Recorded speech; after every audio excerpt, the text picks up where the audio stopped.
Wait a minute. It must be Monday. I see everybody right here waiting to get this party started. What's going on, everybody? Hope you're having yourself a great Monday, the last Monday of March. Can you believe this month has gone by?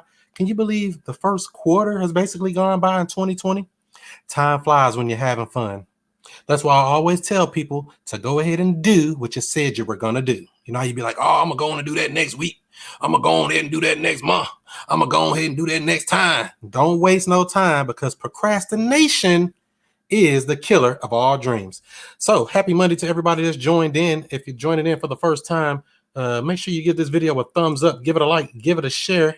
Also, go ahead and put your name in and let me know where you're coming in from so I can get you a shout out before we get started with the show. We got a good one for you tonight, but I got a couple of announcements I'd like to make to you before we get this thing brewing. Oh, that rhyme. That's my new rhyme right there. All right, so next Monday night we'll be on with let me take this banner off again. We'll be on with Corey Nicole. Miss Corey Nicole. She got the Facebook group called Wholesaling Houses for Newbies, specializing in getting you newbies, you people that just jumped into the game and say, I want to learn this real estate game. I don't know what to do. That's going to be a great show for you to learn some of the basics. And some of you old heads that have been around for a while, this will be great for you to come in and actually, refine some of your basics and hone your fundamentals. It's very important to get your fundamentals together. So that's next Monday, April the 6th. Going into April already. Then let's see what else. We got another show scheduled. Let's see here. 420. 420. That's one of y'all favorite days. You smokers. We got Hakeem coming in. Mr. Valles out of he was a football player for the Detroit Lions. He's now doing real estate full time, doing a lot of deals, doing syndication deals and all this type of stuff. So he's going to be coming on. We're going to pick his brain, talking about learning personal and business branding strategies, plus marketing tips for success in this 2020 environment. Like I say, this time is going by fast. So we want to actually pick brains of people who are doing big things out here. Also, let's see here, April the 27th. Let's see, who do we got here? O'Neal Parker, real estate entrepreneur on Instagram. We're going to have him on April the 27th, Monday night, 7 o'clock Central, 8 o'clock Eastern. All of these nice broadcasts for you. So make sure if you're watching right here, right now, go ahead and hit that subscribe button, that follow button, that notification button, so you'll be notified of when we go live. So we're going to be talking about business credit, how to leverage to buy more real estate, or, other things you want to do in life. Maybe you just want to go shopping. Don't do that, though. That'll be a bad move. But we'll be checking that out on April the 27th. We also got a couple of other shows coming up as well. I'll have some flyers coming out for that. But if not, you can always be texted to be notified when the new shows come out, when we're going to have a new stream. Just text JV to 31996. All you got to do is text JV to 31996. You'll be notified of all the shows that's coming up, and you get the free joint venture agreement that you can use with other wholesalers, with real estate agents, and other real estate investors. Text JV to 31996. That's all you got to do to be true to the game. So, I don't want to hold you up too long. It's about that time, y'all. Let's get this thing popping.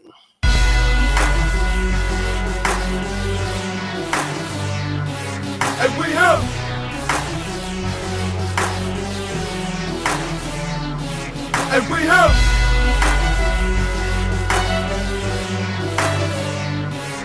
we have Mr. I Stay Woke. And Mr. I Stay Woke. What's happening? This is the student master teacher, Mr. I Stay Woke, Chris Monroe, and I'm right back at you with another real estate video. We got it quarantine style. We got it self-isolation style. We got it social distancing, but it ain't gonna stop us from being great.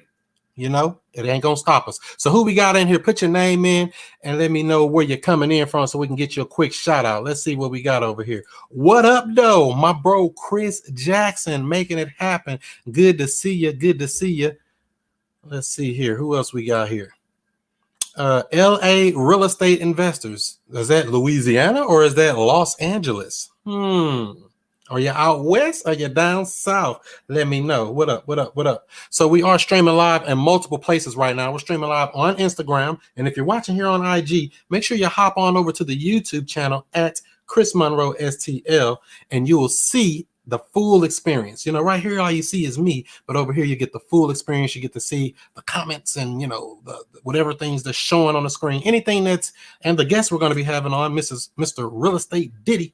You'll get to see him as well. He'll be popping in here any moment now. Let's see what else we got here.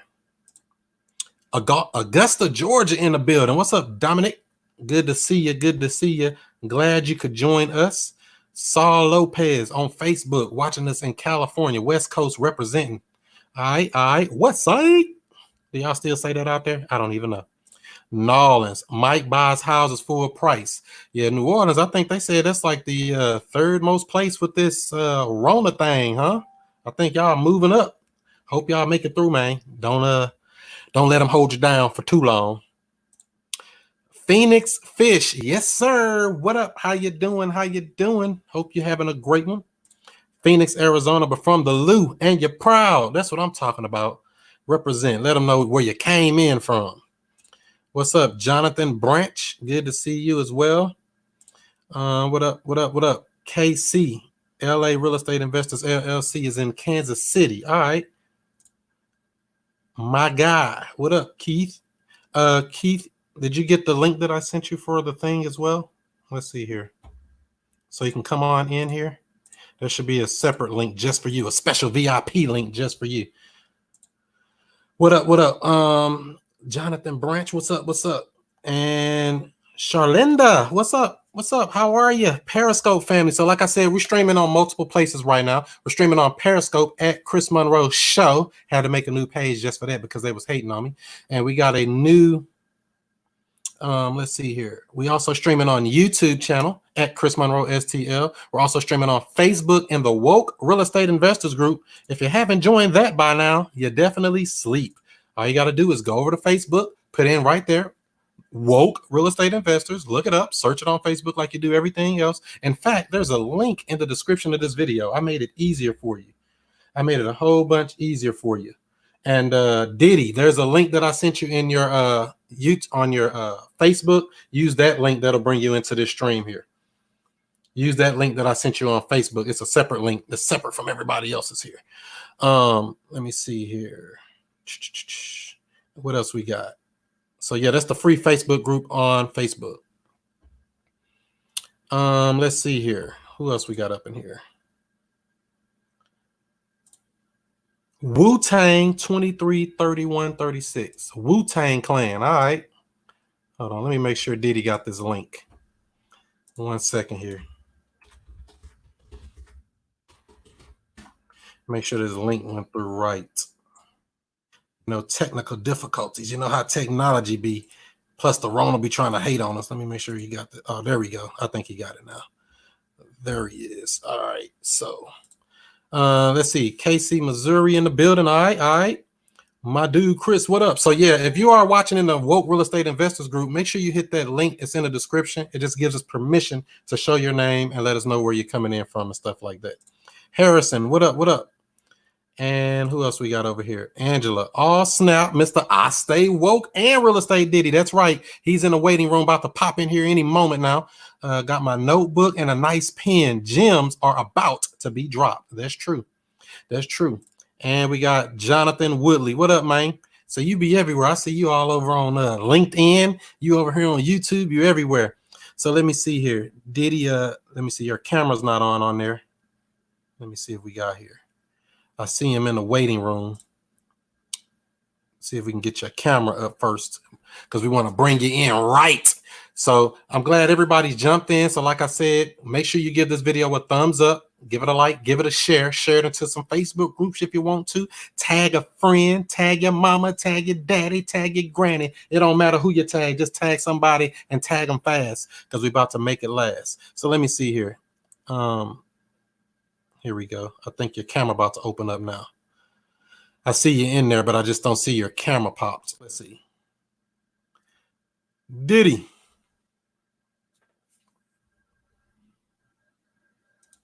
Got some technical difficulty. So yeah, once your camera comes on, we'll pop you in and we'll get this thing going. So let's see what we got here. Oh yeah, we got the Instagram family over here too. Don't want to forget about y'all. What's up, Jade? How are you? Out in Georgia. What's up, Bree? Sam? Who else we got over here? And some other people. So yeah, once his camera comes up, we'll get him right here and get some jewels for y'all and some tools for y'all. So definitely have while you're watching this stream, if you learn anything or if you have any questions, make sure you pop them in here because we want to make sure this is some content rich, valuable content for you so that you can actually learn something that you can actually go and take and put and implement into your business. You know, a lot of people want to learn the stuff, but they never take the action. We want you to learn it, consume this great information, and go take massive imperfect action. Even if you don't know what you're doing, say, hey, I tried. So let me try this again here. Real estate Diddy. Your camera's not on for some reason there. I think we got some technical difficulties. I'm going to let them get that fixed out there before we bring them back in here. Salute from where? Phoenix. All right. Phoenix, Arizona in the house. Y'all everywhere. The Kaizen Investor. What's up? What's up? How you doing? Let's see here. Can you hear me, Diddy? Got some technical stuff going on over there. So yeah, once that comes in, we should be good to go here any moment. We got to make sure you all are ready because I don't think y'all got y'all pens and pads ready. That's what I think. I think y'all acting like y'all ready, but you're really not.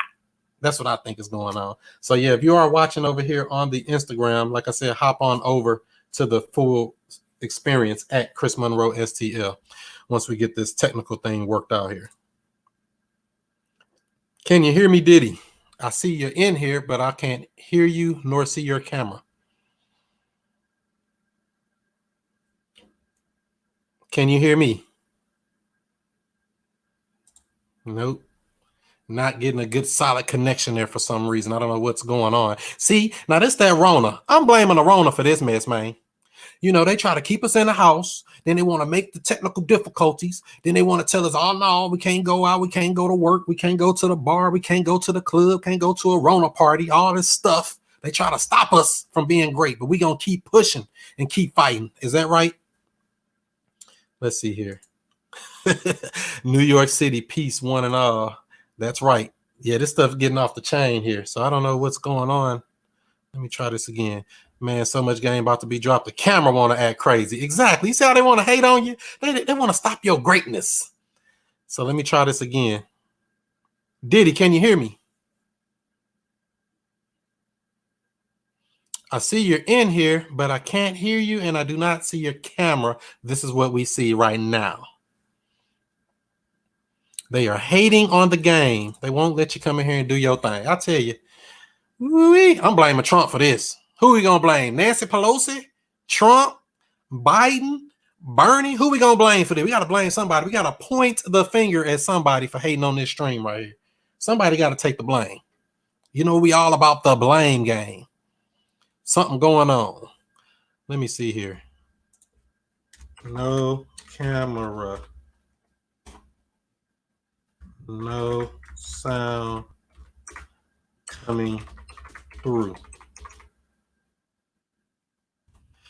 I don't know what's going on here. This should be working. Can you hear me now? Can you hear me now? Radio check 1 2 1 2. You have to turn on your camera. Let me see here. There's nothing I can do on this end to fix that either. You got to turn on the camera and turn on. You might have to give permission for to show your camera and permission for audio. It usually should pop right up on your thing when you first logged in there or when you first click the link. So I don't know if you got to go back out and come back in or what. Diddy. What's up, Anna Marie? What up? What up? What up? Good to see you.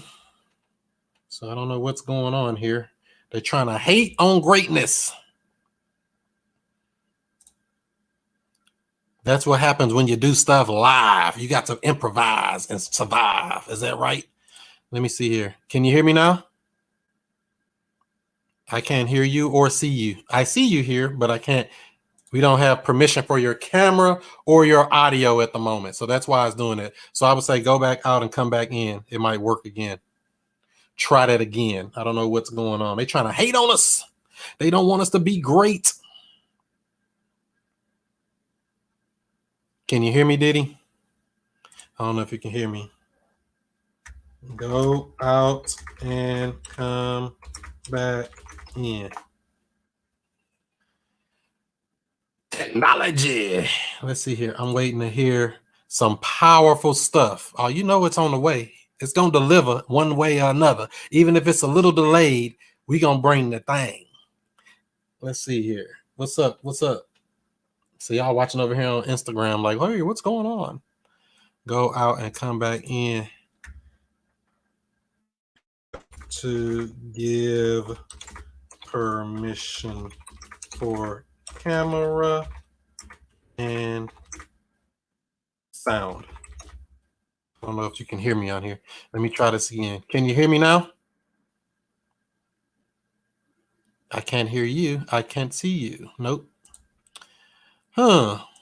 Let me see. He's writing something back here. Let's see what we get. Hey, Chris, it won't let me in. Oh, man, they be trying to hate on you. It won't let you in. Let me see here. Let me do something.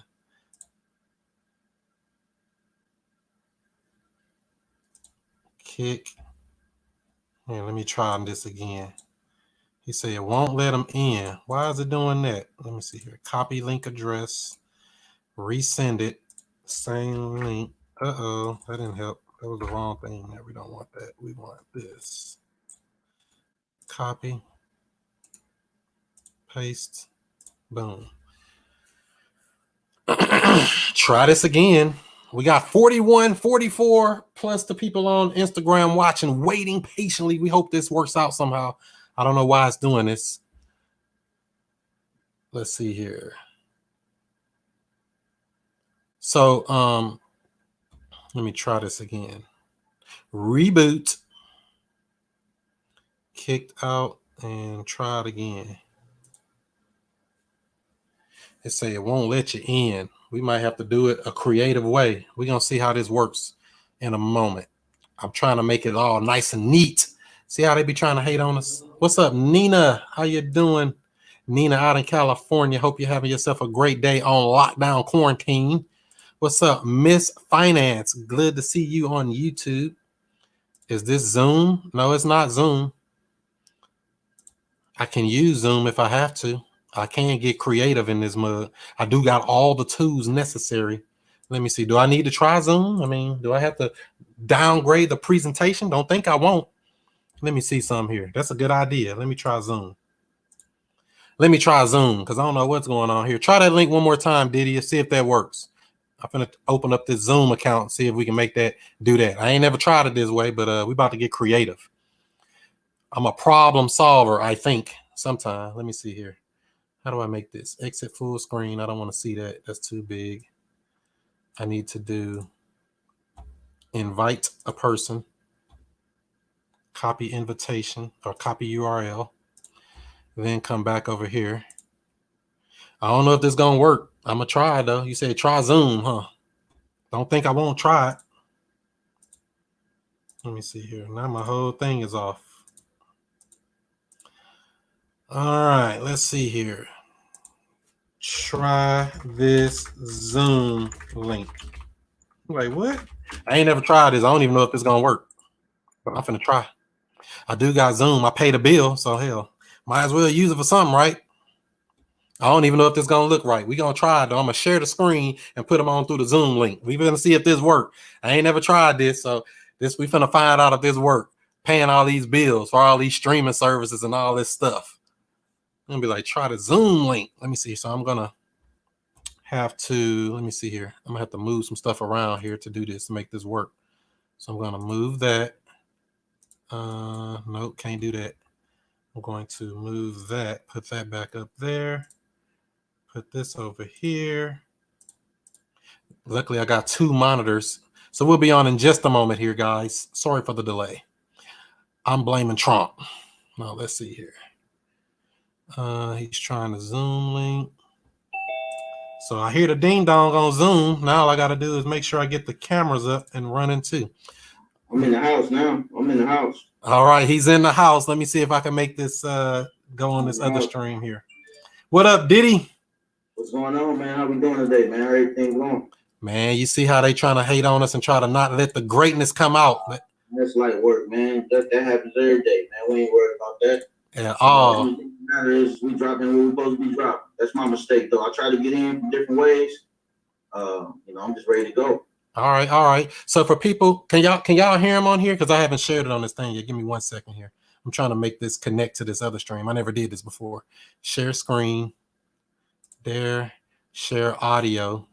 Let's see if that works. And we're gonna share that. I'm gonna see if I'm gonna try to click that link that you provided one more time. Mm-hmm. Let me see if I can get it from that too. Let me try. Yeah, it's acting crazy, man. So let me see something here. Let me move you over here. Let me see how this look on my other screen. It's getting creative now.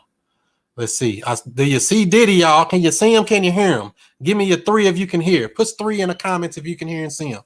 Let me know. I know it's kind of crazy, man. Let's see. We made you extra big on the camera. You got the big screen. I got the big screen. Can you hear him? Put in a 3 in the comments. Yes, we can hear over here, and you can see. Cool. They can hear. Yep.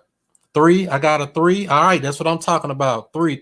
We solving problems, baby. They can't stop greatness. So, Real Estate Diddy, aka Keith Everett Jr., aka Real Estate Diddy. What's happening, bro? Man, what's going on, man? It's been a good long day. I've been in meetings all day, man. Rex just wrapping up a couple things, man. Got a lot of big things on the way.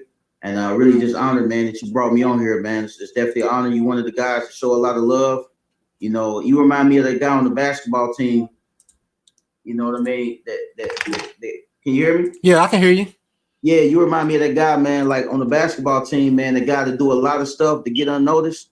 And that's how I look at the love that you always show, man. So I just want to let you know I appreciate that for sure. All right, for sure. So I'm the Draymond Green of the team, huh? hey, they can't win a ring without him at the end of the day.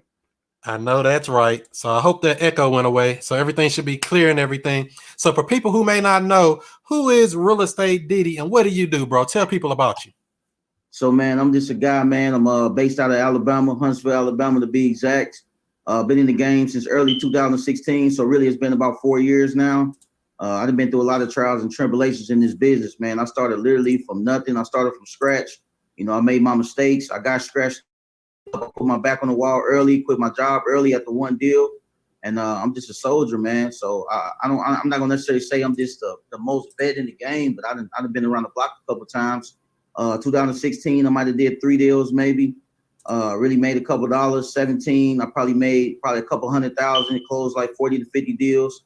18 closed 109 deals, 1.5 million. Last year we probably did about 120 deals. We probably did about 1.8 million. So when we did the 1.5 million in 2018, it was just me and my partner. We didn't even have a team yet. So now we got a team. We got a team of 10 people. Me and my partner make it 12, and we just operating like that every day, man. Wow. So a team is there. So how important is it to have a good team? Or do you feel like people that's starting out, they need to just get themselves dirty, get in the game, start getting some deals? Well, you got to get dirty. You got to get dirty first before anything. You know what I mean? I think a lot of people do a lot of hesitating and pump faking. Just go in there, man. Sometimes you got to feel that contact first before you can even think about growing the team. I think a lot of people try to scale too fast and they don't even know how to play every position. You know what I mean? How can you be a coach if you don't even know what the center do, but you do know what the point guard do? Or what if you don't know what the center do? How can you be an effective coach? It don't make sense. So I advise everybody to get dirty first, man. Easy. Most definitely. So for a person that's maybe just kind of getting into this real estate, kind of brand new, kind of saw a little bit of this stuff, seen a bunch of checks going by their timeline, like what's this $10,000 check, $20,000 check, and bigger. I mean, what would you tell to a person that's kind of getting started brand new? Where should they start?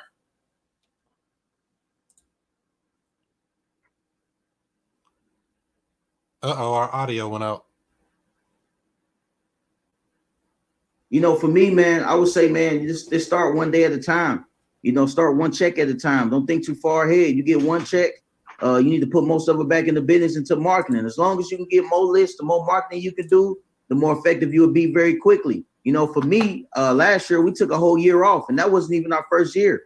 You know, I was 2 years in already, and I said, you know what, man, let's take a whole year off. Well, actually, we was 3 years in, and then we took a whole year off and said, man, forget all that balling and all that, man. Let's get this thing together the right way, so that way we can live the way we want. And now we running different businesses, man. I got multiple companies that I'm running right now, and I'm seeing the benefit. I put in the work early. I'm still putting in the work. I'm still willing to do whatever that it take to stay on, to continue to move forward. I think a lot of people, they're not willing to put it all on the line. Anything that's worth doing is worth losing. So if you got to take losses on something that you wholeheartedly believe in, you just got to do what you got to do.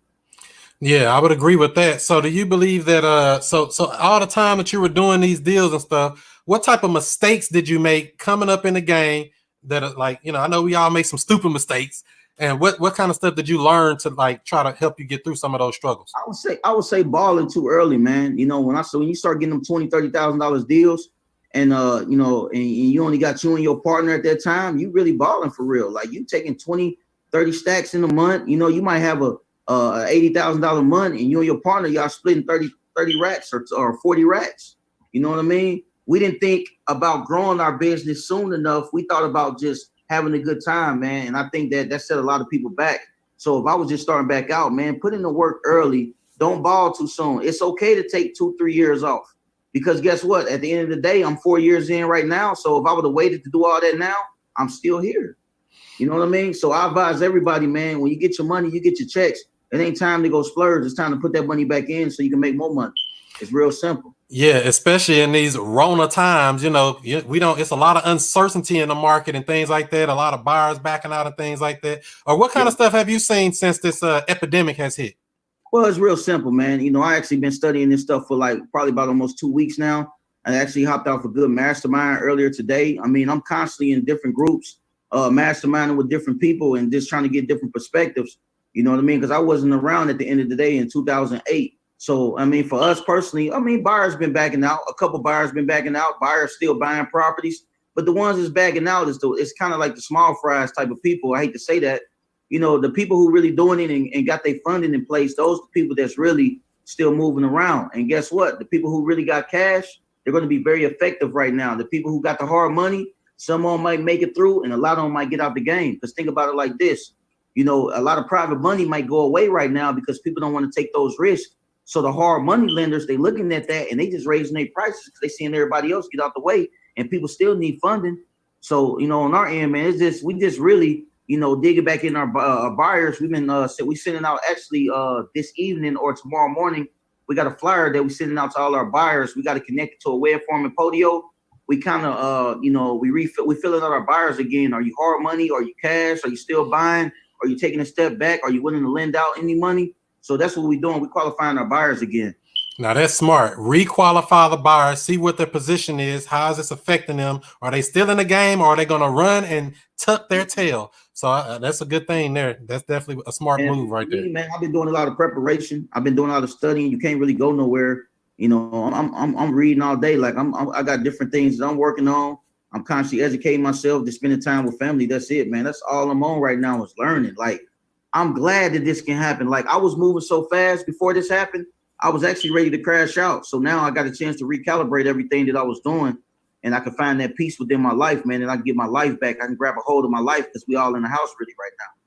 Yeah, and everybody need that little bit of break, to take a little time out, to recalibrate, to start over, look at yourself, look at your systems, make sure you're still on track for your goals for 2020.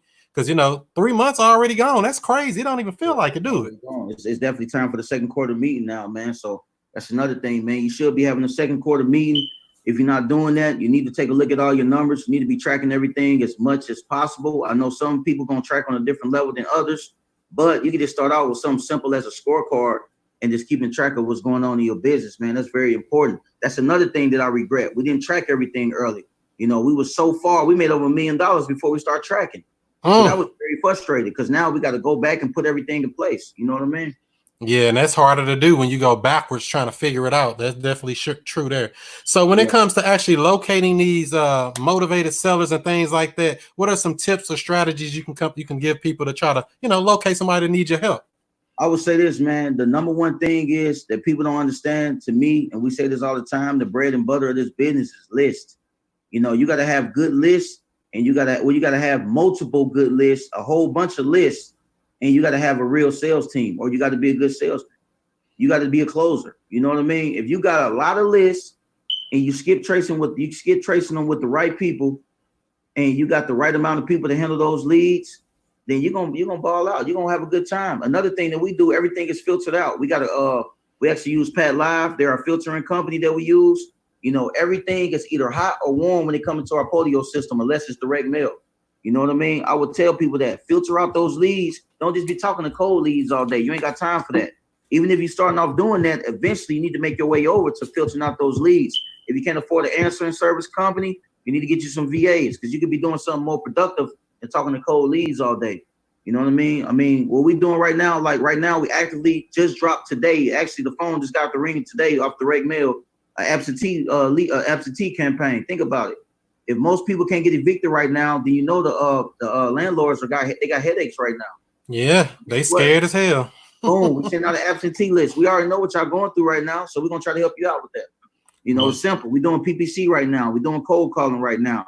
We're doing RVM. We're doing voice broadcasts. You know what I mean? We're doing text blasts. We do everything just about besides like Facebook leads. We're doing everything. And when you got a combination of everything moving together, then you can't do nothing but get deals. And then we got 6 acquisition managers, 6 closers. Not no warm-up people. We don't do the warm-up people. A lot of people like to warm the lead up and no, you can't come in here if you ain't no closer. We ain't got time all that warming up. We need you to jump in the car and be ready to go. So you saying on your initial call, are you going right into the sales process from there, or are you taking an initial call, then passing them off to a sales team or sales manager? We closing them up right then and there. Whoever talked to them, they closing them up. We don't do no initial calls. We don't do no warm up. If you come in our company, you got to be a closer. That's why we got so many car salesmen and high level closers in our company. You know, we got one guy in our company, 15 years with Mercedes-Benz. We got another guy, he was 20 years plus, you know, with Chevrolet. He just started actually last week. We got another guy, he worked at Audi for 7 years. We got another guy who worked at Mercedes-Benz for 3 years. Like, we not playing, man. If we want to take our company to another level, you have to take the hiring process very serious. Don't hire no friends. You know, I'm not saying if it work, it work, but this is gonna go looking at your friends like, oh, okay, let's join together. Y'all gotta have the same core values. Y'all gotta have the same principles. Y'all gotta both be willing to sacrifice and save y'all money if that's what y'all on right now. Y'all both got to be willing to take a lot of risk, because the biggest risk is not taking a risk at all. So y'all got to ask yourself, is that something y'all willing to do? Are you willing to go far? That's true, because everybody ain't on the same level. Some people just talk like they in the game. Yeah, man, I got your back. And then when it's time and things get hard, they run and fold like a napkin. I'm the type of person, I don't believe in hours of the day. I don't believe in 2 a.m. in the morning. I mean, if it's 2 a.m., I still may call you. Anybody know me, I may call you at 3 in the morning. Hey, what's going on? I got this idea. What you think about this? I expect you to be up. You're a hustler. Why you sleeping so long? If I call you at 6 in the morning, why you still sleeping? I expect you to be up on your feet, you know, meditating or something. That's what type of person I am. You know what I mean? I call you at 2. I might call you at 4 in the morning. I might call you at 4:30 in the morning. You know what I mean? I want you to be up, man, because I want to know if you just like me. And if you ain't up during those times, I'm not saying that you can't get no sleep, but shit, sometimes you need to wake up.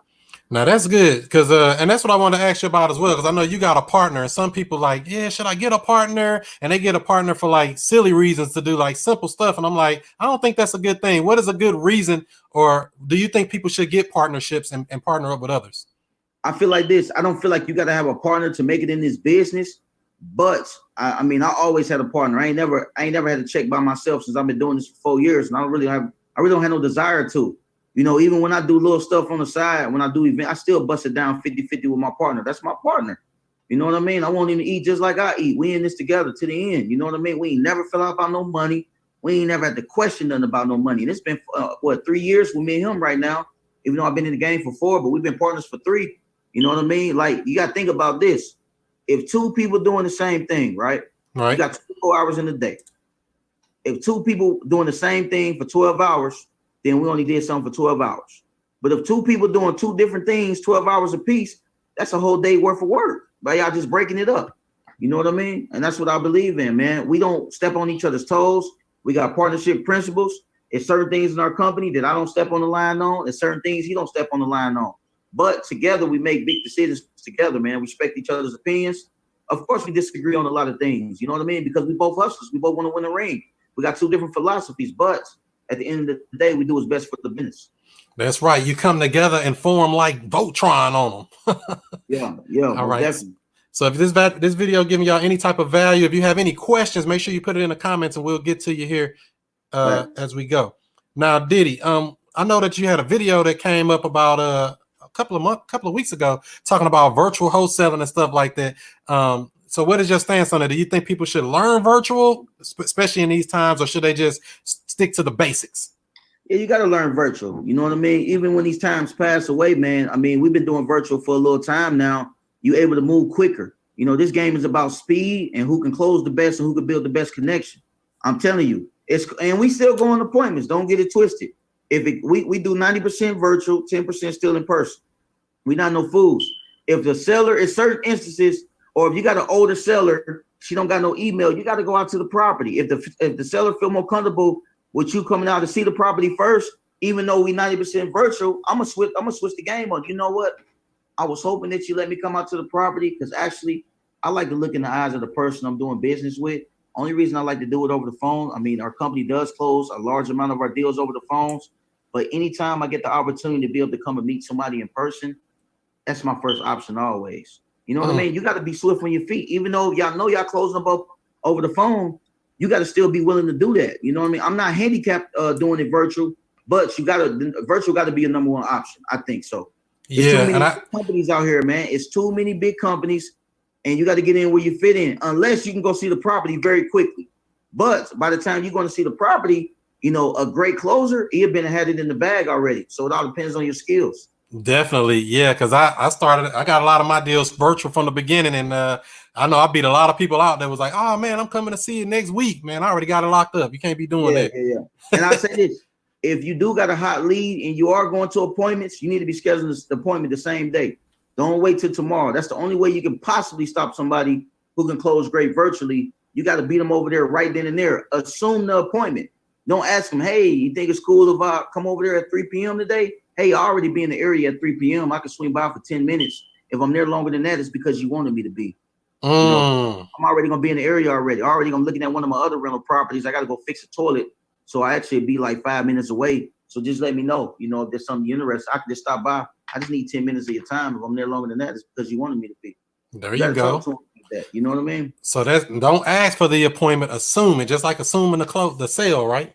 Exactly. Right. So when you're talking to these sellers and negotiating, I know this is your bread and butter because I know you got bars for these people. What are some of these magic words you say to these people to say a person giving you that objection, that most common objection? Oh, let me think about it. Well, most of the time it's three things, right? So if the seller say, "Let me think about it," it's either that you don't have a good connection with the seller. And remember, if we closing up deals virtually, how can you expect somebody to sell you their house if you don't have no type of connection with them over the phone? They never seen your face. They never even felt your vibe, but over the phone. So first thing first, if they say they want to think about it, you don't have enough connection. Number two thing is they don't trust your company. Number three thing is, which is the most important and the most thing that happens the most, is they not feeling the price. You got to be comfortable with asking uncomfortable questions to get the comfortable answer that you're looking for. You know what I mean? You got to ask the seller, "Hey, quick question, Mr. Seller. I'm just curious about this. Let me ask you this. I know you said you need to speak to your husband and you want to speak to your lawyer and everything like that. That's totally understandable. I won't want you to do it any other way. But let me ask you this. I mean, honestly, how you when you ask them how you feel about the price, guess what? They're going to tell you exactly how they feel about it. And if they still want to go speak to their lawyer, you just say, "Hey, listen, I totally understand you want to speak to the lawyer. Hey, let's still get the process started. What we can do is we can have it contingent upon you speaking to your lawyer in 48 hours. So that way that if everything checks out, we can continue to move on with the process, continue with the title work. If things don't check out, guess what? We can always come back to the table and figure out how we can make it work for the both of us." You know what I mean? That's simple. So that's because that's a very common objection. People like to say, "Let me think about it," and they try to dodge out, but you got to confront the enemy and confront the beast in the room, right? Exactly, man. And then you got to create urgency with a seller. You got to tell them, "Hey, listen, I totally understand that you're speaking to the attorney. You know, our company policy is we only can hold the funds or keep the funds on hold for 48 hours.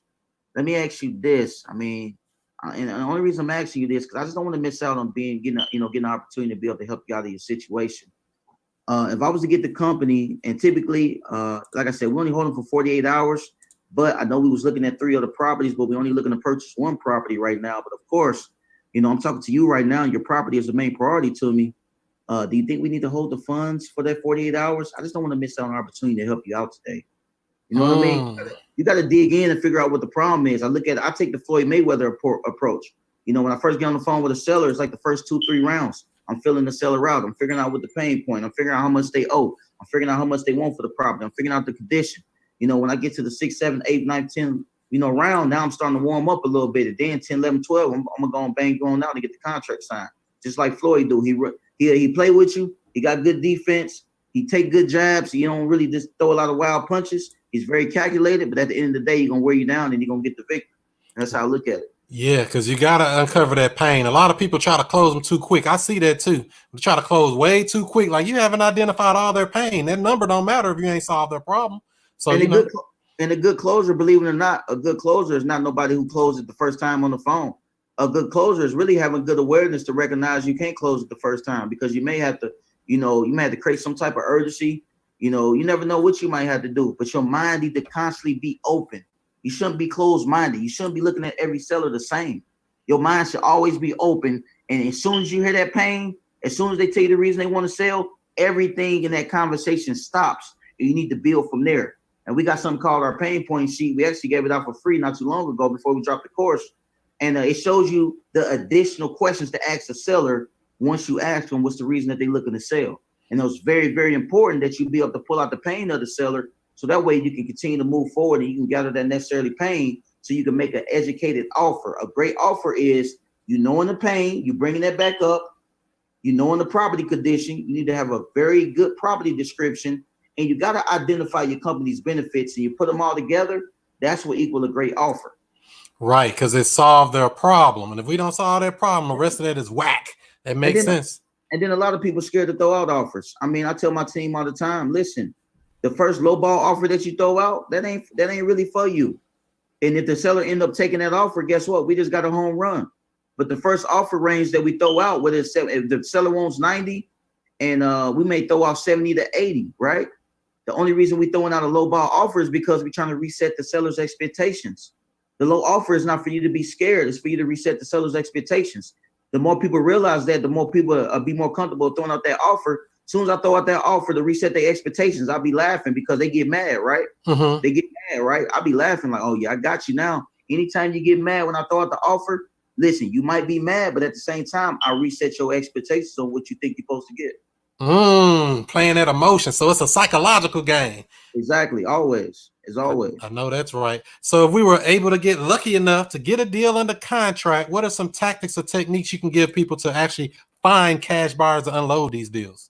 Well, I got a couple things, man. I would say it's a couple sites that I've been using forever. One of the number one site I've been using since day one is a Real Estate Wealth Network. It's called Cash Buyers Data Feed with my guy, Cam Dunlap. I've been doing Cam for a while now. They fund a lot of our deals as well with transactional funding. They've been doing it for years.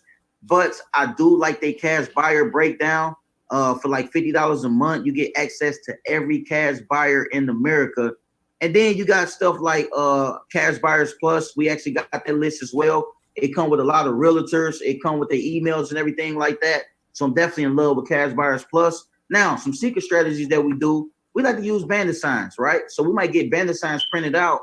We might put a property, 3-bedroom, 2-bath, fixer-upper, $32,000 cash, and put the number. We put them outside of Home Depot and Lowe's, every Home Depot and Lowe's in the city. So that way, when you got to think about it, contractors, they're going to go get materials. So on their way out, guess what? They're going to see the sign. Or cash buyers going to be with their contractors. They're going to ride out and they're going to see the sign. So that's a smart way to get real cash buyers, because you know they at home at Lowe's and you know they at Home Depot. You ain't got to question that. Right, because you don't want, because a lot of the marketing we do will attract wholesalers, and they're like, "Hey, yeah, I'm a cash buyer." And another thing is realtors. A lot of our properties, probably 50% of our properties, we do sell through realtors. And realtors, we either pay their fee, or the buyers that they using, that they bring to the table, will pay their fee. But it's all got to be negotiated in their offer. We taking the best offer. Right, and I did want to ask you about that as well. What are some things you're going to say to real estate agents? Say if the person has a house that's listed on the MLS and you're trying to buy, do you deal with properties like that too?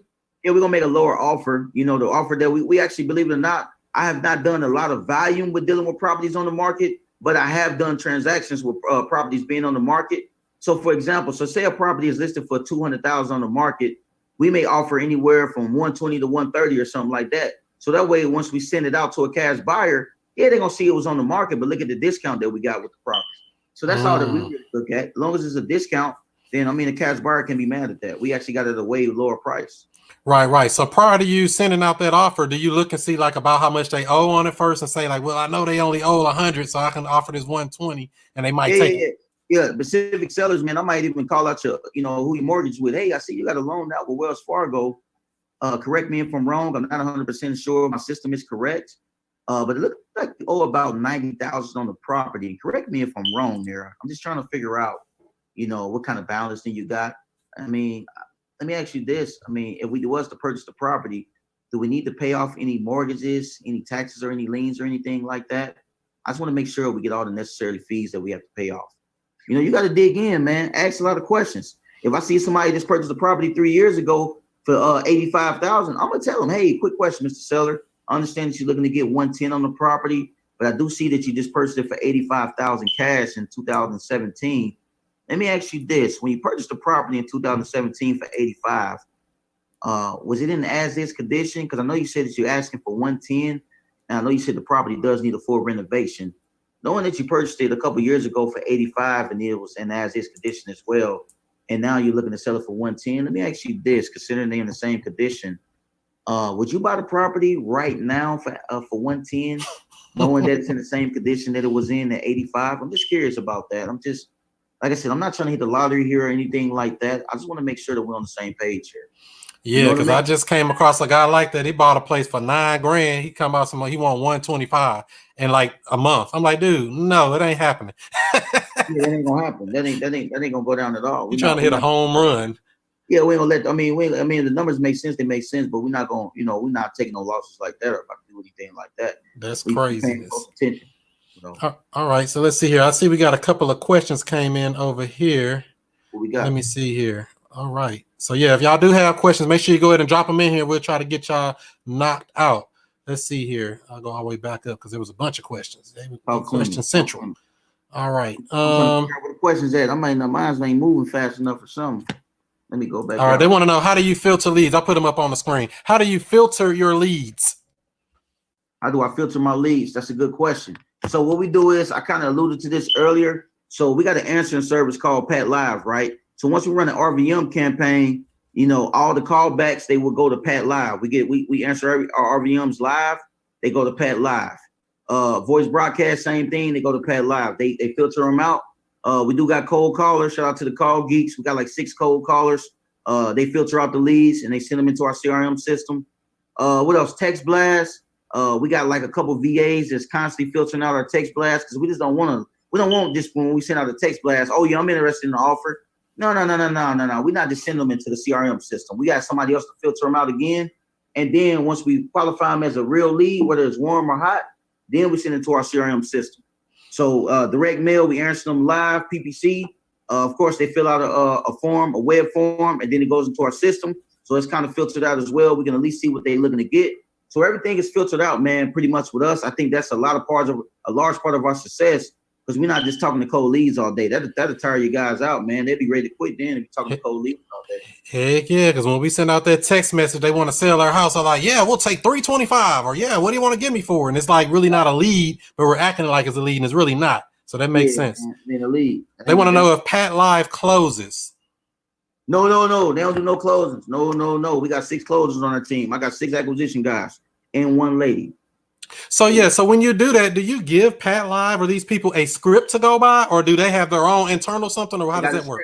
You got to give them the script. You got to tell them what it is, man. You know what I mean? Okay. We give them that script. We're not taking those type of chances. We spending, probably like 40, 50,000 a month on marketing. So we ain't trying to take no losses there. I know that's right.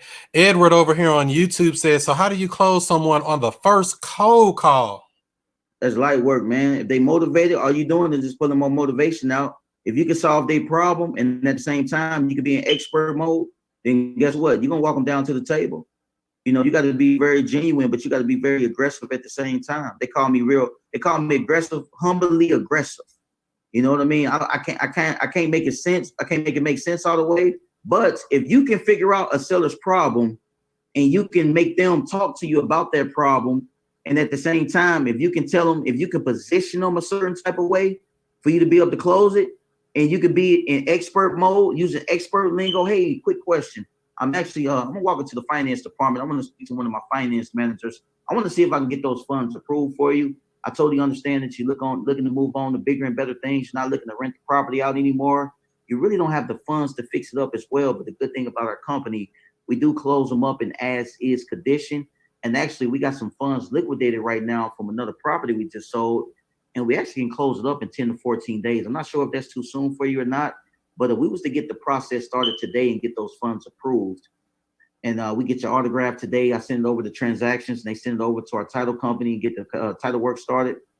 If I can get my partner to approve that 120 that you're looking to get to move on to bigger and better things, as you said you're looking to do, would you be willing to start the process today? Because I don't want to go in there to the finance department and talk to these guys, and all they're doing is crunching numbers all day, and these guys are very serious about this. I mean, if I was to get those funds approved, can we get the process started? That's it. We call it expert mode, huh? You got to be in expert mode at all times. Because think about it. Listen, if you over the phone trying to get properties closed up over the phone, how you not going to be an expert? If you're not an expert, you're not going to get the deal closed. Because guess what? How I got better is I start thinking about the competition, and I really don't believe in competition, but at the same time I do. Because if I talk to a seller and they talk to somebody else, and somebody else in expert mode and I'm not, then that person going to get that deal.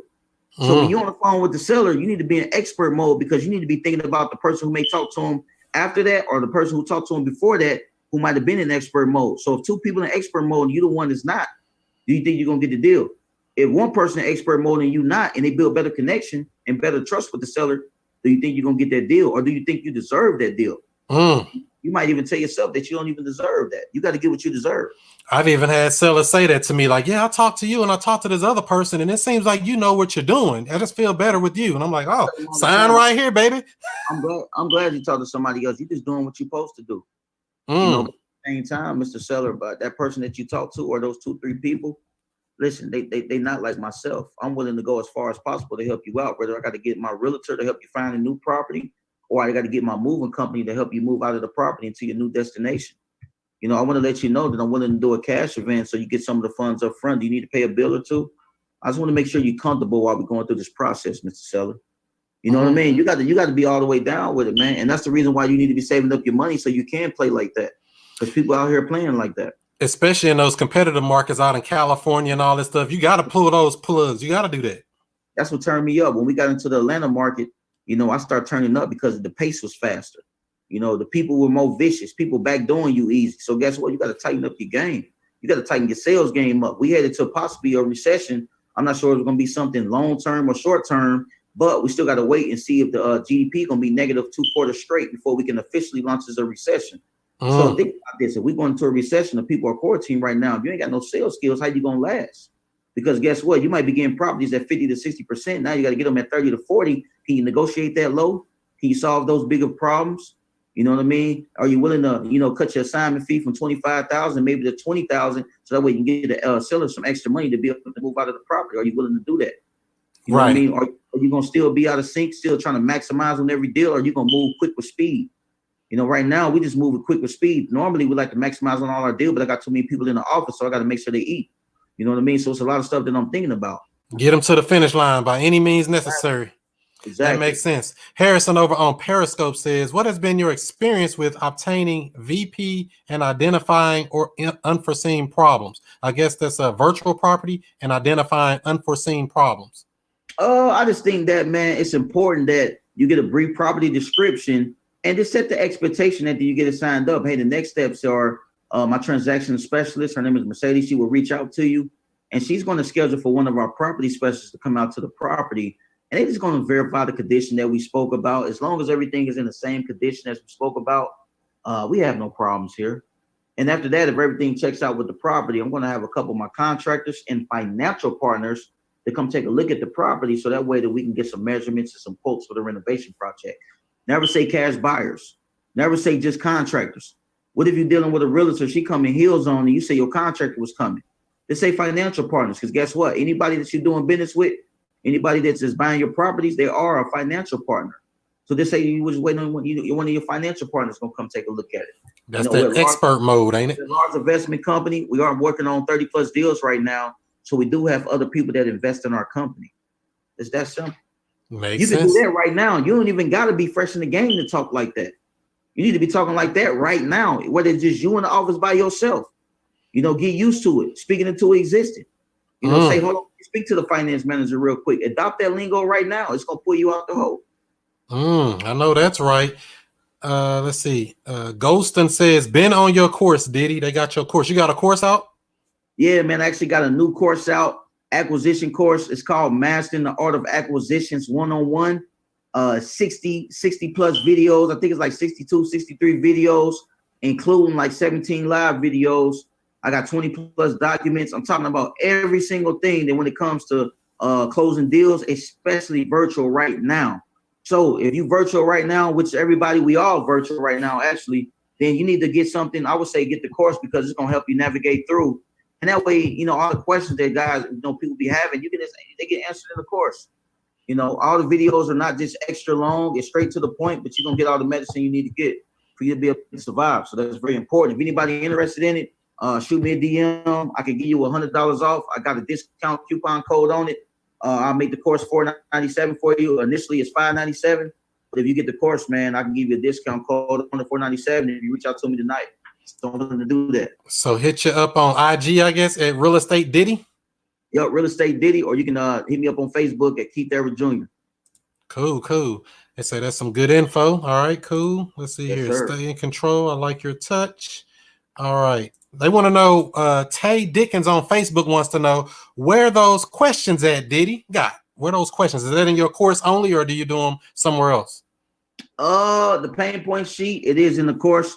We did give it out for free. We probably be doing another free giveaway, and I want to let you guys know right now that coming real soon, within the next week or two, I will be hosting acquisitions training, a free acquisitions training. So if you need help with closing deals virtually, we will be doing a virtual acquisitions training very soon. So be looking out for that. It's free. It's going to be free.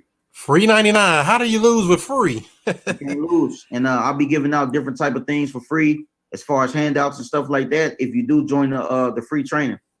Cool. So LA Real Estate Investors LLC on YouTube says, when you have a list, how do you market the list? Working the list before moving on to the next? I know Ringler's voicemail, text, letters, email, but what is the process? How long are you working on each specific list? Every list is different. We might be talking about a pre-foreclosure list versus an absentee owners list. We might pull an absentee owner list every 3 months, but we might pull a pre-foreclosure list every week. And as far as those lists, remember, we're doing RVM, we're doing voice broadcast, we're doing cold calling, we're doing text blast, we're doing PPC, we're doing direct mail. And I might be leaving out some, but I want to let you guys know this. When you got 6 different marketing channels and you got multiple lists, it might be a cold call list right here. It may be absentee owners list, but I might have a RVM. I might be RVM in my pre-foreclosures. So then the very next week, after we run them through that week, this week now cold calling is the pre-foreclosures. And this week, as far as the RVM, we might be doing the absentee owners. So you got to switch them out. So it's possible that you could be hitting somebody that's on multiple lists. Because think about it. I might cold call somebody, but they might not answer. I might miss them. But if I shoot them that text, they may respond. Or I may shoot somebody a text. They may forget about it, but I may cold call them. They pick up on the first time. So you got to remember that. All right. So Harrison over here on Periscope says, how do you determine the property condition using the virtual approach? Well, it's easy. And I got a video on this on my course too. Listen, I give multiple ways to get the ARV, but I actually got a video on how to run the ARV while you're on the phone real quick and how to comp it. We're looking at straight LLCs, corporate owned companies. What did the corporate owned company buy the property for cash? If they bought the property for $50,000, I'm offering 30 to 40 or 20 to 40. Anywhere between 20. I might offer if they buying properties for 50,000, my first offer gonna be 20 to 30 actually, because I want to set you up and I want to reset your expectation real quick, and then hopefully you may take it. If you take that 20 to 30 range, I might land at 25. But remember, the LLCs, the cash buyers buying at 50. So say if you don't take that 20 to 30, I may work my way up anywhere from 30 to 40. Worst case scenario, I may have to crack over 40 a little bit. But at the end of the day, I'm looking at what the LLCs bought the properties for, and I like to verify them either on PropStream through the pictures, or I go to Redfin or Zillow to see if they got any pictures to let me know the LLC bought it for as is condition. And I'm looking in the subdivisions. I like to comp properties in the same subdivision. Do it happen like that all the time? Of course not. But we like to stay as close to the property as possible. We start out at a quarter mile, which is 0.25, but we don't got enough comps. We move it back to 0.5, and then we move it back to 1 mile. That makes sense. And to add to that, also, Harrison, using that virtual approach, a lot of times I ask the seller what's going on with the house. Sometimes I've had them even send me pictures of the property. Let them say, hey, yeah, you can tell them, especially in these times right now, we don't only want to go to their house. Hey, can you send me a picture of this, this, and this? Or, some people are really that motivated and willing to help you out to get you to the finish line. I'm telling them, Mr. Seller, listen, we both know that it's not safe right now to be around each other. As much as I want to come over there and shake your hand, look you in your eye, the reality of it is I think we both need to be safe. It can help us a lot. It'll help us out so much if you was able to take pictures horizontally of every room in the property, the outside of the property, including the HVAC, the AC unit in the back of the property. It would actually help us expedite the process quicker by 1 week if you was able to take these pictures. Because right now, with us not seeing properties, I got to gather my guys. I got to make sure my guys is comfortable.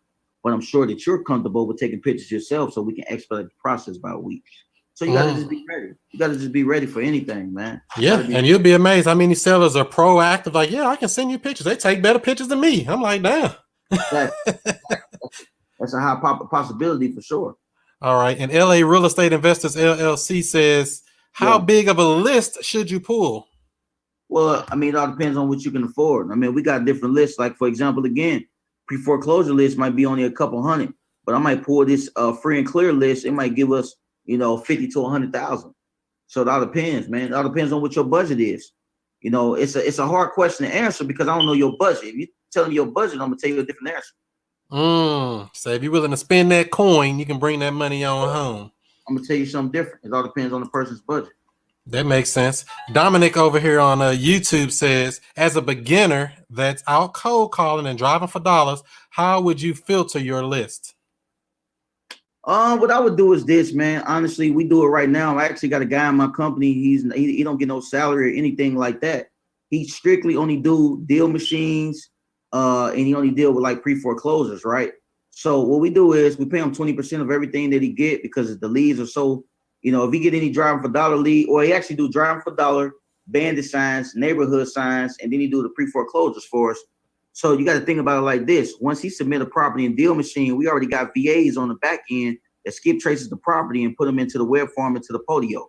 So all he got to do is put the properties in there, or whoever he got on his team driving, they can just put the properties in there, and it's already getting skip traced. It's getting skip traced by our VA, and they put it into our system, and he's just calling them on the dollar all day. That's all he's doing. Just banging it out.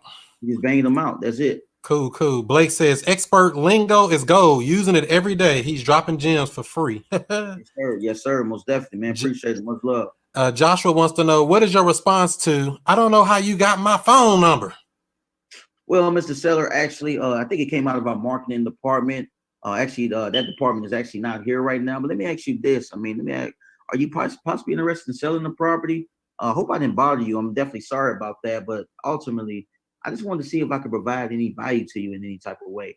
Normally, I could tell you exactly where the phone number came from. I'm sure it's 9 times out of 10 is our marketing department, but I'm not 100% sure. But what I do want to ask you is, have you thought about selling the property? And if so, I want to see if I can add value to you today.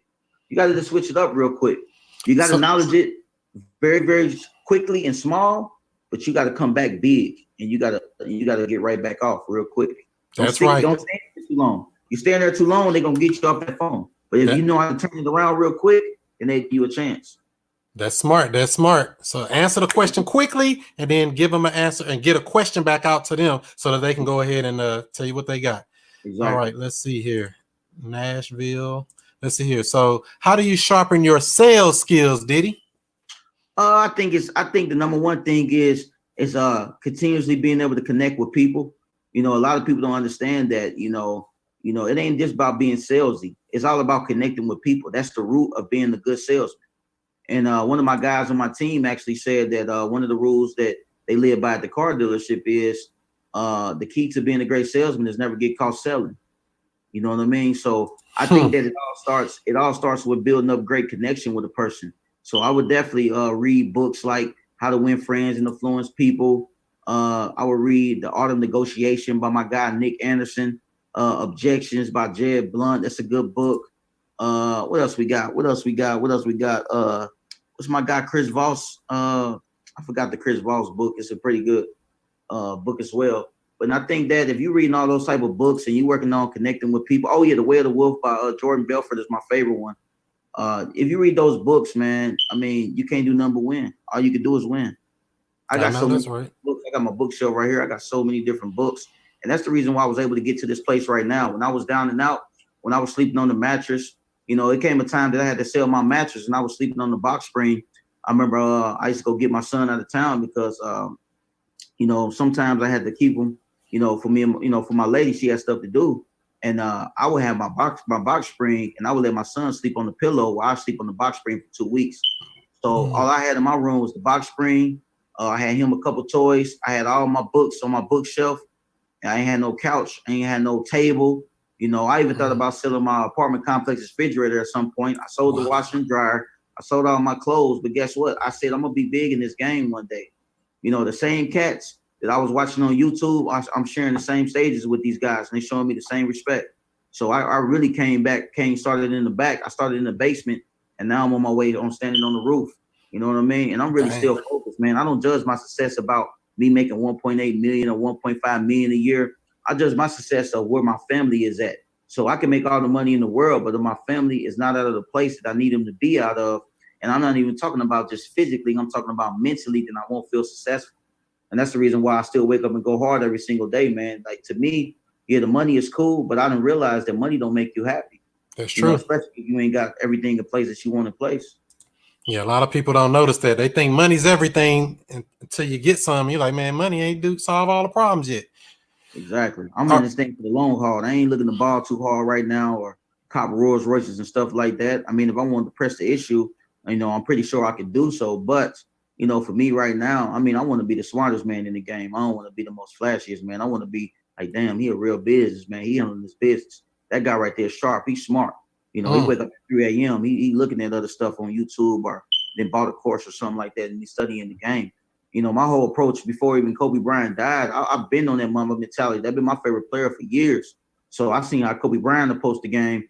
You know, he wasn't the fastest, he didn't jump the highest, but he had the most skills. And I look at the same approach that way. He understood the game fully, and that's exactly what you want to do in this real estate game. That makes sense. Right. All right, Edward wants to know, how long did you stay a loaner before your first deal? Actually, I started learning the game in like January of 2016. I probably, well, it was between January. I think I was on a webinar at the end of January. I bought this book for $20, and I ended up reading that book like in February. Probably was reading the whole book for probably about 2-3 weeks. But as I was reading the book, I was taking notes on each. Actually, the guy that I learned from, I was just on a call with him today. Shout out to my guy, Nick Ruiz. He wrote the book Flip. We actually was on a Zoom call today together, kind of mastermind about the recession. But I probably was like studying for 3 weeks, jumped out. But when I was studying, I was writing down, you know, how I was getting ready to attack the game. So the first things I did was I started calling title companies. I ordered blank bandit signs. I wrote on them. I ordered the stakes. I started off putting the bandit signs first. And then that was in February. March came, got a couple calls. Locked up a deal in March, and I closed at the end of February. So, I mean, at the end of April. And I actually JV with a guy, 2,500. I was still working at the time. As soon as I got my first check, a week later, I quit my job. I thought I made it. Like, man, listen, if I did it one time, I could do it 100 times. But I didn't understand when you learn something new and you gain great knowledge and you're going after your dreams, you're going to get smacked in the face. It's automatic. I wake up every day willing to get smacked in the face because I understand it comes with the territory. You know, to whom is given, much is required. So I don't expect to learn something new or get new knowledge without being able to get smacked in the face. It just ain't possible. Wow. So like a part of being a great winner is willing to, you know, to understand that you're going to learn and you're going to lose some type of battles. But it's not a loss, of course, if you learn it from it, right? So I wake up every day knowing that a loss is possible. But You know, people like to think of an entrepreneur that way and call it risky, but you go into your job every day, and now you see people are shut down right now because they thought that was where they was comfortable at. And I was the same type of way. And I'm here to tell people, listen, your job is really not security, because they can do whatever they want to do. You know, anytime that you can't see the person who owned the company, that ain't no security. That ain't security. It really a handicap you, man. So I totally understand that people, they have to work. I don't advise nobody to get a deal and quit their job. That's not the smartest thing. That probably was one of the dumbest things, but the best things I ever did. But I won't wish that stress on nobody. You right, but I mean? It took a lot of hustle on your part to say that, you know, I'm gonna push through regardless. A lot of people can't do that. I actually respect people who got a job and still work on this business. That's much respect to me, because that means that you're not only working 8 hours for somebody else, but you coming home and putting in the work. They're my favorite type of people, because I know how I feel to have that job and be thinking about this all day. Dang, so them the kind of people you would probably want as a partner, somebody that's strong in the game, that's willing to hustle. Man, somebody who want it, man, relentless. Relentless, man. Who thinking about this shit at 3 a.m? Who thinking about something so big you can't even sleep? You know, I remember I got my first $60,000 deal, man. It was like 2018. 2018, I got my first $60,000 deal, right? I couldn't even sleep that night because I kept wondering, did I deserve to make this much money? Because where I come from, nobody in my family have did anything like that. So it'll play with your mind a little bit. Damn, do I deserve to make this much? And I had to start realizing all the work that I put in. And at some point, you get what you deserve. I told my lady that when she passed her real estate exam, you've been studying for this long. So it ain't about you getting what you wish for. You just getting what you deserve, because you put the work in. And some people got to realize sometimes, the biggest thing about, giving is being able to receive. So I had to be able to receive my blessings and realize where I come from. God wasn't looking at me like that. So it's definitely a struggle, and you got to make it through regardless. I got you. All right. And let's see here. Moriel says, is it a good idea to go after pre-foreclosures right now, since the government is locking down foreclosures? I would say so. I would say yes, because at the end of the day, the market is not stabilized yet. So even if you go out to pre-foreclosure, you might not, you might not get the cash offer right now, but guess what? You can take over those payments. Some people may owe $5,000. Some people may owe $7,000. But if you do a wraparound with the owner finance, have somebody drop $15,000. If they owe $5,000, guess what? Have that person, before y'all close, drop $15,000 down payment to owner finance that property. You take 5 out that 15, you give it to the seller, and now you got a property with no money down, and you walking away with 10. So you got to just remember, man, you want to keep your options open. That was another mistake I made at the beginning. I didn't want to learn owner financing. I didn't want to flip properties. I didn't want no rental properties. I wanted straight, fast money wholesaling. And now, I'm very versatile right now. My mind is open to anything as long as it makes sense. That's right. A lot of people get that tunnel vision. I just want to get that quick check. And I'm like, don't do it, man. You're leaving a lot of money on the table. So yeah. And also to add to that, these foreclosures being locked down, that might give you more time to work your deal. Since they don't have an auction date, you got more time to lock up a property, find an end buyer, all of that type of stuff. So definitely go after those, I would say. Exactly. And they figured out the book you were asking about, Never Split the Difference. Never Split the Difference. That's the book. Oh my God, Chris Voss, for sure. There it is. All right. How do you find time to read when you're trying to hustle in the business for beginners? I would say this, man. You gotta. I will break the day down in different increments. You know what I mean?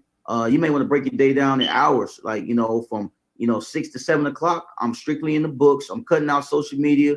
I'm not about to be scrolling down no timeline or nothing like that. So you got to listen. If it's important to you, you'll find a way.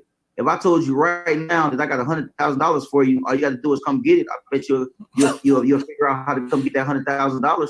And actually, the books that you read, the $100,000 is in that book. But are you willing to go get it? You know what I mean? It just take a little bit more time. You got to ask yourself, man. If it's important to you, you're gonna make it happen. If it ain't important to you, you're gonna make excuses. That's simple. Exactly. Say, I got this 100,000. They gonna break the lockdown to come get that, huh? Exactly. That's true, man. That's true. All right. So let's see here. I think that's the same question. Is that the same question? Same question. Okay. Let's see here. Would you go with a pre-foreclosure list or a vacant in this market we're heading into? A vacant list or a pre-foreclosure list? I would go both. I'm going both, man. You can't ask somebody like this. You can't ask me that question, because we got different marketing channels that we're using. So I would use one list on, on maybe RVM, another list may be cold calling, another list we might direct mail the list. So I mean, we taking all things, but I'm a big fan of vacant properties right now, because you got to think about this with all this stuff going on. Who want to deal with a vacant property right now that they paying taxes on? They got to renovate. They ain't really got the money to do that. What if a landlord just lost his job? You think he want to renovate a property? So I'm a real big fan of vacants right now for sure. Makes sense. Because it's not nobody's making money on a vacant. All right. Tay says, do those owner finance benefit you in the long run? I'm not familiar with them yet. Yes, they do. Yes, they do. Because you got to think about it like this. Like I was kind of referring to earlier, if you get a property through subject to, and then you do a wrap owner finance wrap, right? So remember, you put a tenant inside the property that's going to be paying you. It's going to be paying. Say if the PITI everything comes up to like 500, but the rent rate is like $1,000. So you got to think about it. You got $500 cash flowing every single month. The original seller that you got the first lien with, guess what? You're going to be paying off their balance, and you're going to be building up their credit. And at the same time, the person that moved into the property is paying you that $500 cash flow, make them drop a deposit of $15,000. And if you got to pay the seller, the original seller $5,000, you got $10,000 left, and you can put that into an account. Don't blow that money. So that way that if they stop paying the rent, you still got that down payment. So you can't lose that way. And make sure the key to the game is this. A lot of people talking about subject to, but make sure you're buying those properties with equity. That's the main thing when it comes to a recession. Is going to be having equitable interest. Like you need to have equity. Don't get no subject to for 90% of what it's worth. You need to be at least 70% and below, just in case that the property's value start dropping 10 to 20%. So I want you guys to remember that. Yeah, that makes sense. Got to get a real deal, not just, they want to give you the house, because there's plenty of sellers that'll give you the house. Don't just take the house because they're willing to give it to you. And do your research, man. A lot of people just be, man, listen, I don't trust, listen. Even with religion, I do my research. I want to know who I am. Don't take everybody's word for it, because that's how your brain gets twisted up. You know what I mean? Do your own due diligence, man. Do your own research. That makes sense. So we're going to take a couple more questions because I want to respect your time. Let's see here. Shy Slay say, are there any books you guys can recommend on wraparounds? I would like to see how the numbers actually work. I actually just purchased a book. Let me see. I actually just purchased a book, man. I'm about to tell you right now exactly what that book is. Give me 1 second. And also, Shy, if I'm saying your name right, the channel you're on right now, make sure you subscribe to that YouTube channel, because there's a bunch of actual deal analysis that actually break down multiple different deals that was done either by me or done by somebody that was brought onto the show, that break it down in the numbers so you can actually see, how did that work? Did that make sense? How much down, how much per month, for how long of a time? That stuff all makes a difference. It's a lot of moving parts, but you can learn it if you take the time to learn it. I literally just purchased the book. Give me 1 second. I'll let you know as soon as I get the name of the book. We can just keep it rocking and rolling for right now. I'll definitely let y'all know for sure. All right, cool. So yeah, we'll get that to you. So yes, I'm subscribed. Thanks, Chris. I've been being on your channel. Okay, cool. So yeah, so I know you said you had some your course out here. What other stuff are you working on? What other goals you got coming into the 2020 year here? What else you working on? Really, man, just provide value to the people. You know what I mean? We working. We got multiple businesses that we working. Probably get into maybe one more other business. Just the cash. I want the cash flow right now.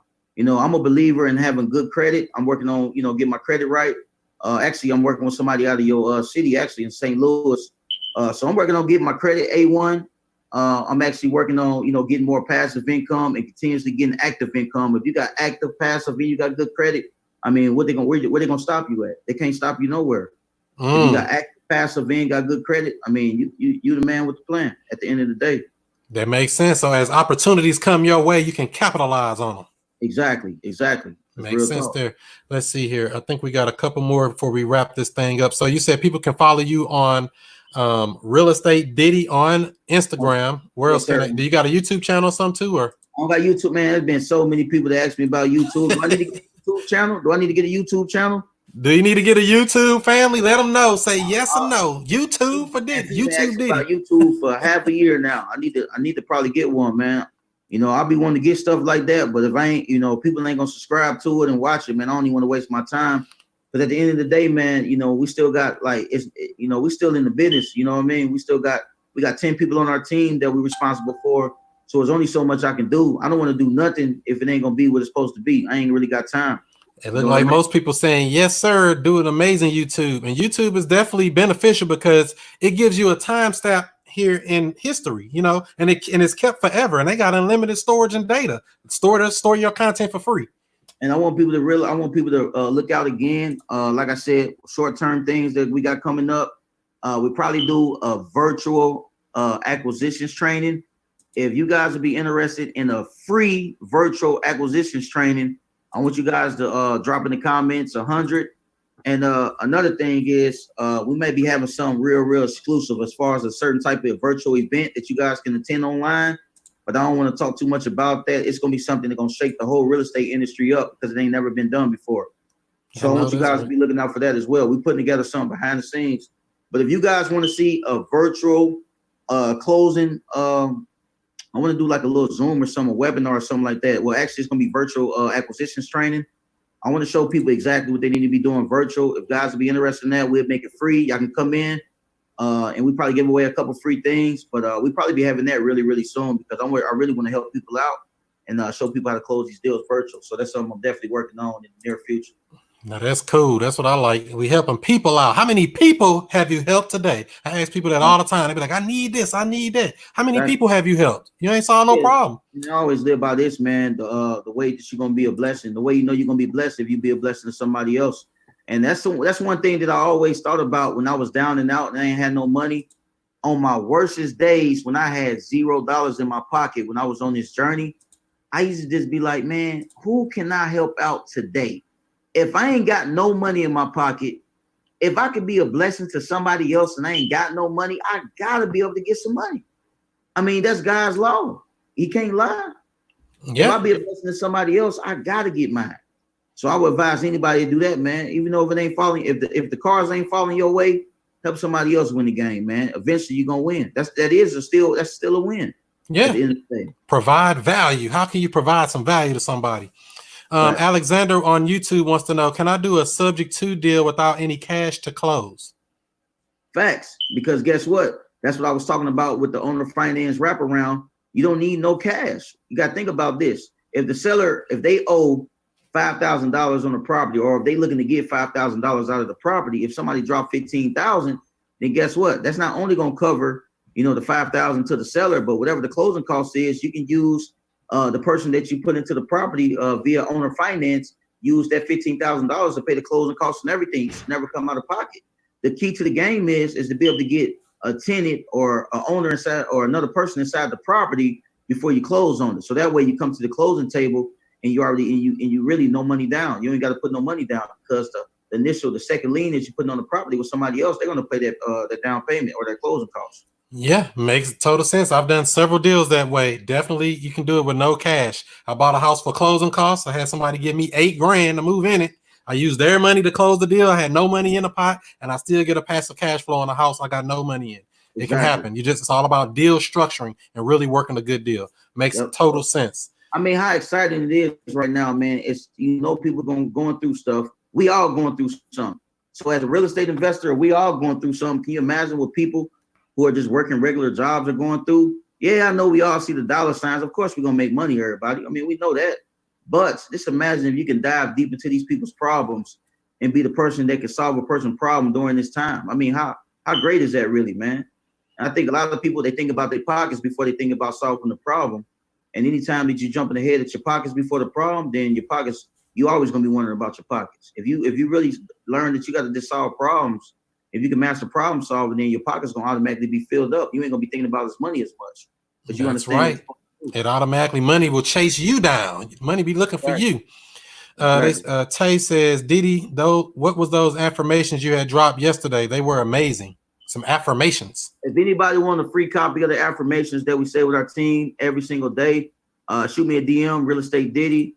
I'm willing to give people the affirmations for free. I'm not gonna hold nothing like that back from nobody, especially if you're trying to better yourself every day. So if anybody want the affirmations that we say every single morning, just shoot me a DM. I'll just see you a screenshot copy of it or whatever. So that's not no problem with me. So there's his name on the screen there, Real Estate Diddy on Instagram. It's on the screen there. And it's not just real estate affirmations as well, man. So it's daily affirmations. You look yourself in the mirror and and you can really, you can say the affirmations. And I'm gonna be honest with you, when I was down and out, that's one thing that was one of the first things I started doing when I feel like when everything got stripped away from me, when I was down to nothing. I'm talking about even the person I thought I was, that got stripped away from me, and I had to be Keith Everett again. I didn't want to be called no nicknames. My name is Keith. I feel like God stripped me all the way down. And one of the things I did so often was just look myself in the mirror. I never really looked myself in the mirror, but 2 instances. When I first was going through something, you know what I mean? I used to look myself in the mirror and had to figure out, man, who exactly am I?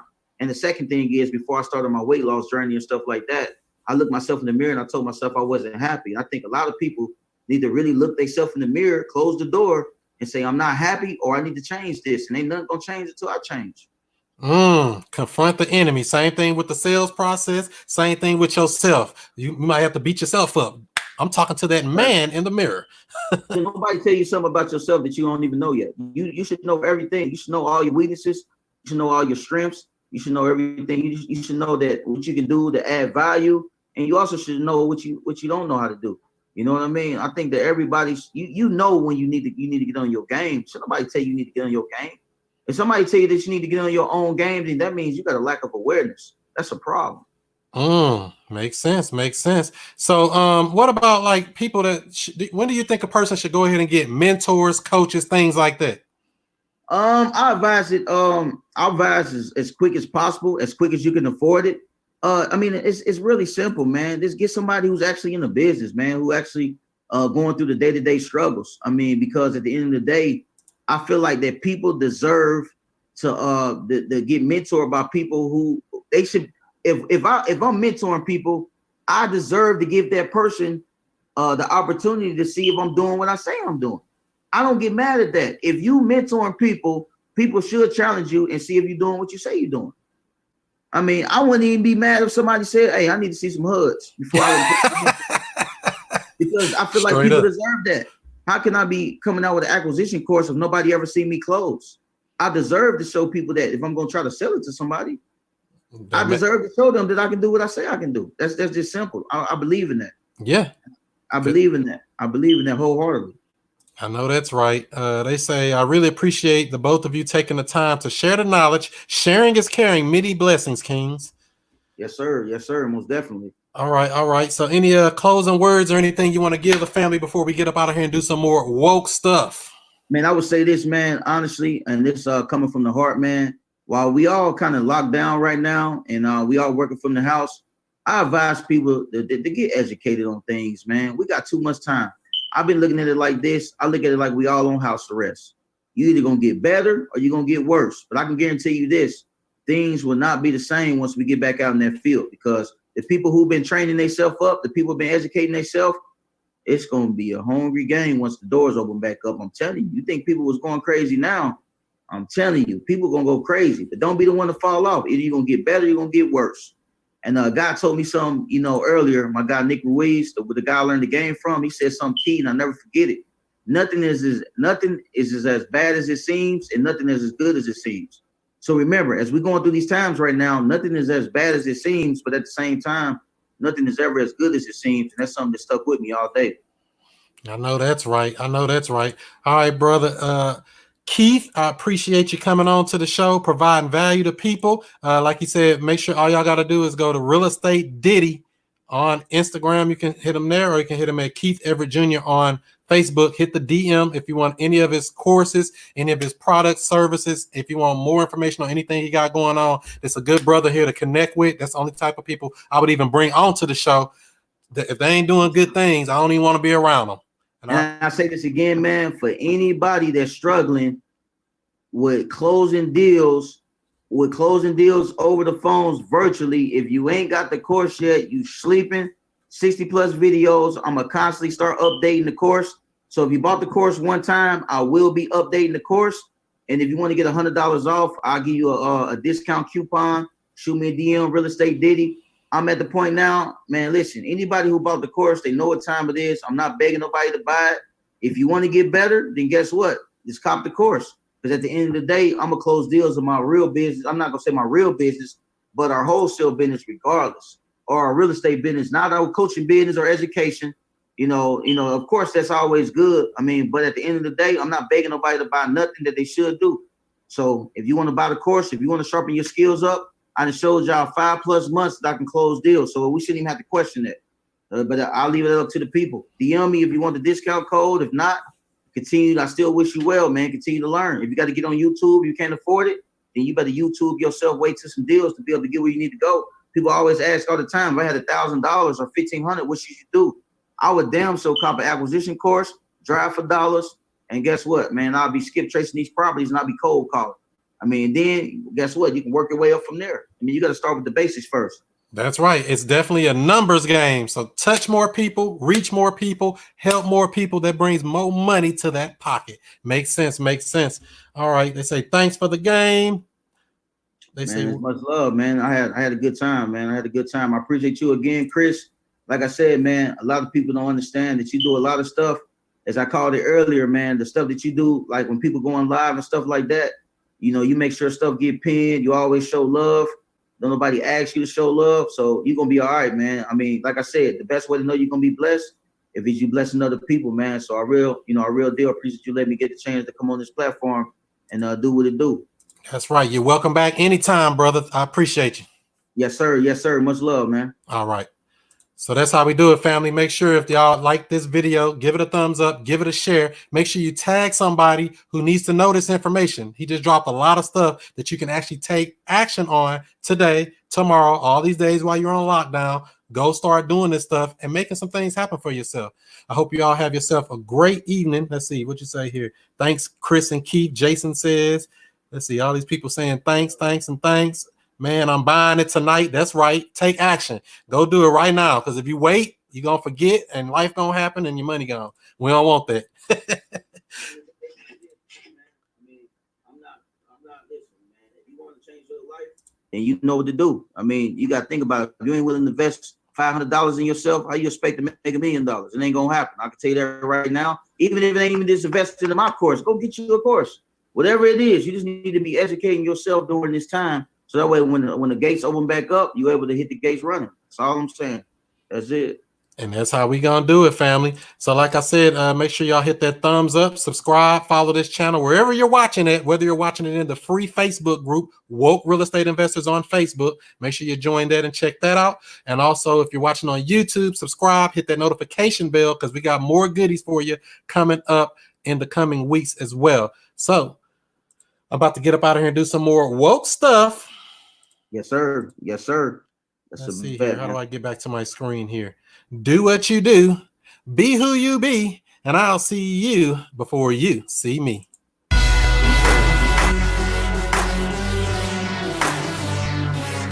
we have.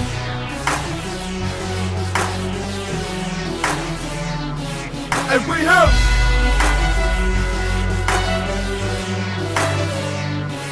And we have.